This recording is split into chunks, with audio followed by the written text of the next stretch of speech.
right, guys, welcome back to the podcast. I'm Rafael Espinoza. Miguel Espinoza. You look funny. You do look it. sick. You really got this for me for my birthday, so I'm just rocking it today. Yeah, I probably look. I don't know. Whatever, man. We'll see. You look sick. We'll see. I'll probably tell you not to post this. Okay. So solo pod, just my brother and I today. We're gonna cover how your environment determines what kind of player you are on the field. You know, so you being a product of your environment. I guess I'll start off by asking you what environment we grew up in, and how did that? Well, let's go. How did that shape you to the player that you, the kind of player you were, and then the kind of coach you are now? Ooh. Go. Right. I think it's we started playing on concrete cement. Yeah. You know, playing street soccer with in a laundromat where we lived, which is, I think we spoke about this before, but it's like No one remembers. yeah, probably. No one watched But that. it's like a perfect place. Like it has like an open area that looks just like a goal, and then there's another like across from it. It was like a good like distance that we measured that had like another Right. for us to shoot it, and there's a wall, so we were able to do rebounds. So it was just like a perfect, like if it was an indoor. It was like a perfect. What would you say? Like five-a-side. Yeah, 5-a-side court for sure. Dude, it was perfect. But It was so sick. the downfall of it is there's a big window on one Yeah. corner of the wall, so we've probably broken shattered it. that window quite a bit. And then there's thorns. Like when we're Oh, scoring on one end, the open space I said looked like a goal. There's like thorns there, so when we get lucky when it didn't pop that day, but I think that our games would end once the ball popped. yeah, once the ball popped. Or when our if it manager went- came. Yeah, manager. Oh my, if the manager was there, we ran home, and we lived like the furthest upstairs, so we had to like.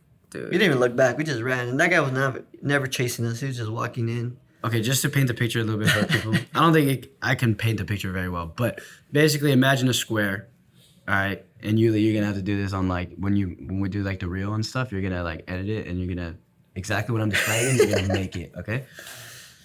Picture a square. On one end of the square is a wall, but there's a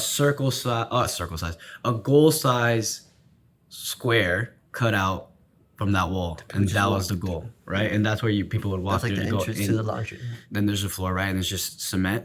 And then on the other side of the wall, it was the wall that connected the apartment. Right. And so that was one. It was a flat wall. And then on the other side, a complete opposite side from where our first goal was, is another wall, but there's an entrance to do where you would do your laundry. And then there's a window on one end, and then we measured out the right side of it as another goal. So we kind of just marked it off as a goal, but it was a wall.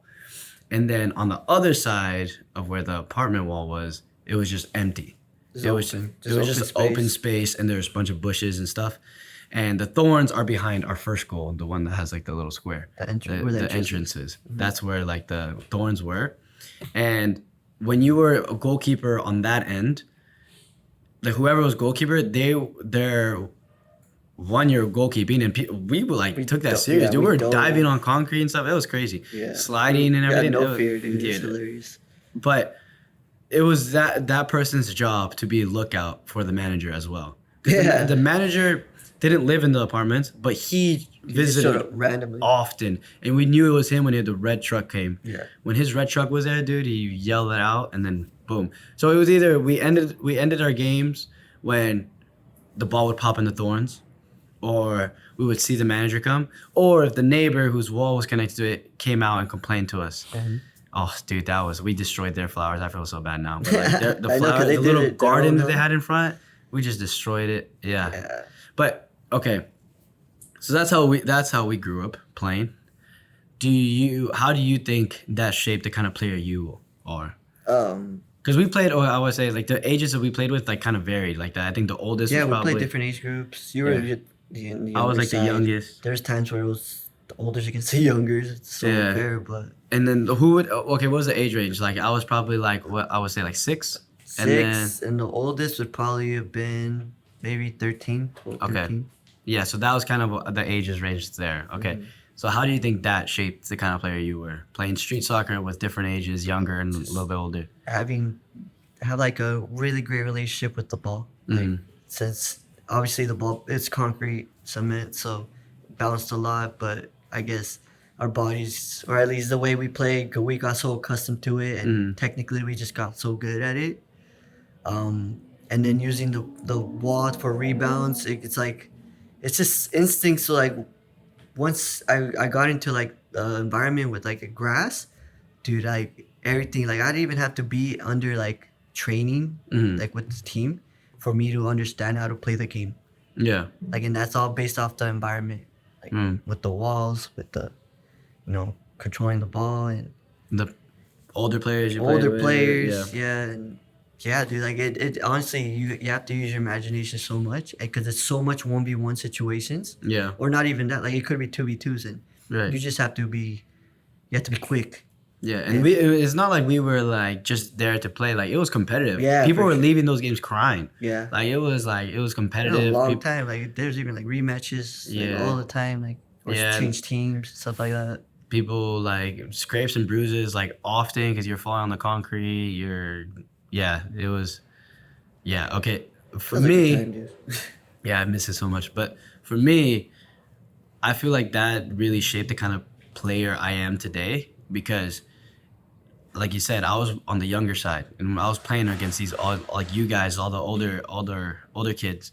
For a long time, I was always the younger kid, and You were the youngest. I yeah, don't yeah, remember. yeah, yeah. Well, yeah, I was the youngest, but I think it shaped the player I am because I'm not the most like I wasn't at that time. I wasn't able to like take you guys on. I wasn't able to like yeah, like mess around with you guys, like Yeah. that kind of stuff, because you guys would just like body me out and then get the ball again, right? So I had to try to find a way to win, and that was me being like overly aggressive, me being overly like just working hard to win the ball back, to go and attack, and like just working extremely hard so that I can compete with you guys. Yeah. Um, and that's kind of like the player I am today. Like I am an aggressive player. I'm not the most like flashy kind of player, but uh I would describe myself as very like hardworking and aggressive. Now I've developed better like technique. I've developed like better control, or yeah, better control of the ball, I would say, than I was when I was younger. But yeah, in like just naturally, I'm a hardworking, like aggressive player. That's just naturally who I am. For you, because you played against a lot of younger players, I feel like that developed that more like flashy style, of course. And then you looked up to like Ronaldinho, Yeah. that kind of. I think that was a huge factor too. It's just watching your idols right. on like at the time it was a computer. But like, even if I looked up to him, I think me trying to do that against you guys would have been so difficult. Yeah, for sure. But like you guys, like you again playing against youngers, this was like kind of just playing against little mannequins. Like you were able to like make us look like just mess around with us. You know what I mean? And I think that's what developed the style of your kind of style of playing. But unless I'm wrong, unless you think that's. It could, I don't know. It could be no, for sure. That's how we I Yeah. guess you could say practicing, but I guess doing it over and over again, it gave me the confidence to like when I was playing against players my age or older, I was still able to do the same. Right. Yeah. No, for sure. But yeah, I'm speaking more on like the style of play. No, that for you sure. became. Yeah. Do you think it had an influence on like your coaching now? I have an idea of, I have a thought about it, but I want Well, to let see. me hear your thought You know, do you, because I've never thought about it. and I think it goes with your experience as well. It's like again, that was the style of player you were. Very flashy, very like you're not just gonna kick the ball long and go. You're gonna do a few step overs and then go. But then I won't say whatever. In high school, you weren't allowed to do that. You got benched because of it. Yeah. You would get pulled out. You weren't getting playing time because you were that kind of player. Yeah. And the coach wanted it to be a very like systematic, everyone, no one being a standout, everyone doing their job for the team and not being individuals. Right. Right. and you're a very individual type of player in that sense where you're a winger, you're going at the outside back, you're gonna and most Well, I coaches don't. would want that. Yeah. So I think now how it's developed your coaching style is that you want a player to express themselves. Yeah. Like you don't want to hold the player back. Now, of course, you'll manage whether or not if they're doing too much, but you want a player to express themselves. Right. And I think that's the kind of player you were, someone who liked to express themselves, but you were also in an environment that someone wasn't letting you do that. Yeah. It was holding you back from doing that. And I think that's kind of from what I see from your 100%. coaching is that you encourage that. Yeah. I don't like restrictions. I mean, obviously, in terms of your position, you have a role. Here, there's restrictions, yeah. Yeah. There's rules too, depending on the system and stuff. But yeah, I don't like, especially when you see a quality of a player, like I guess I'll be an example. He's good at one-on-ones. He understands when and where to do those Right. certain situations. Maybe there's times where I did do it a little, too close to our side of the goal. Right. But that's when you communicate to the player. You don't just like belittle them, because that's what it was with me. I was more belittled than actually telling me why Right. like that style. There was no teaching momentum. There It was wasn't. more just punishment. Yeah, exactly. Yeah. So I try to, yeah, if I were to add restrictions, and there's a reason to it, Right. and And then you want them to understand the Yeah. reason to it. I don't want to be like, okay, you can't do it at all. It's like, Right. no, there's find the right situation to do it. Yeah. Yeah. I think I'm very much the same way. Again, I developed that more so like seeing your situation. I kind of developed that in my coaching as well. But I think with my coaching, and I think is a product of the environment that we grew up in, and the kind of player I am, I value like the work ethic more so than anything. Like, I mean, a lot of coaches would agree that they want a hardworking player. Yeah. That's obvious. Right, but there's certain coaches that like, oh, he's a talented player, and they can value that more so than the hard work. Like the game goes through him, or No, I'm just saying like just in general like like coaches like certain coaches like hold talent higher at a I higher gotcha. pedestal than work ethic, and I'm like opposite. Like I value work ethic way more than I value talent. Talent. for Of sure. course, talent is an important part of the sport, and it's why many are successful. But just me as a coach, like if you aren't the most talented player, but I see that you have the right work ethic, especially if you're a lot younger, I am more inclined to want to work with you. Like Yeah. I am more inclined to want you on my team, more so than if you're a talented player but has a poor work ethic. Yeah. I don't care how talented you are. I will. I mean, I think I will try to work with that player to try to develop his work ethic, but I find it. I have found not as much success with those kind of players than others. And talent can only take you so far. Right. If we take this, okay, aside from our situation, how do you think environments develop other players? Like, how do you think like players that you've worked with? What have you seen? Like, what's a stereotype? Like, oh, like a player that grows up in this kind of environment turns out to be this kind of player. Have you found any of that, or have you seen any of that? Yeah, I've seen a couple players that play high school soccer just because it's better to do than do PE, right? Right. So you see them. Obviously, they're not as inclined to wanting to look. Well, maybe they are. They do probably want to get better, but not necessarily put in the work, or they're just not in the like their home environment. They probably don't have, either they live in a house and there's no friends that really go out and play, and nowadays with the electronics and stuff like that, they're more rather do that than doing the extra work on the outside, or they just don't care enough to do it. Yeah. And they think that practice is enough.